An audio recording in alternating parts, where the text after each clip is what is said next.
In Illinois, who's in charge of spending money? The governor? The General Assembly? Well, the answer is nobody. That's because Illinois lawmakers have not passed a budget for almost 2 years now. Without a budget, instead of spending money the normal way, based on debates and agreements made in the state legislature, about 90% of our spending is on autopilot. And that autopilot is flying our plane deeper and deeper into a financial hurricane. The state's financial crisis, worst financial crisis, the nation's most troubled pension plan. You've probably heard that Illinois is not in great financial shape. We've got a $130 billion pension hole, and the state has been losing money since the mid-1990s. There are plenty of reasons we're stuck in this situation, but now that we're here, it's time to admit that we have to either increase revenue or decrease our spending, or both, to balance the budget. An autopilot can't do that. We need our lawmakers to step up and make smart decisions to start navigating our way out of this mess. So what's happened in these 2 years?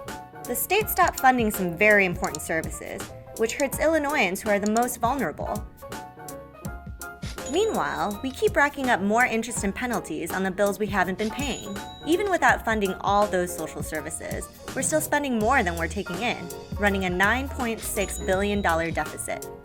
The longer this goes on, the more you will have to pay, eventually, to get Illinois back on track. So why haven't politicians passed a budget to take control of this situation? Since Governor Bruce Rauner ran for office in 2014, he's been touting his turnaround agenda, which he says must be passed before we can raise taxes. Democrats, meanwhile, have proposed a new budget including tax hikes, but they don't quite agree to all of Rauner's policy asks, which Rauner says will hurt the state's ability to attract jobs and new residents. Rauner and House Speaker Michael Madigan, the two key players, continue to throw political volleys back and forth, and neither of them seems willing to compromise. Both have so much control over their parties that it seems few lawmakers are willing to go around them to negotiate a deal. Are you okay with yet another year without a budget? Call or write your state representatives and let them know how you feel about it.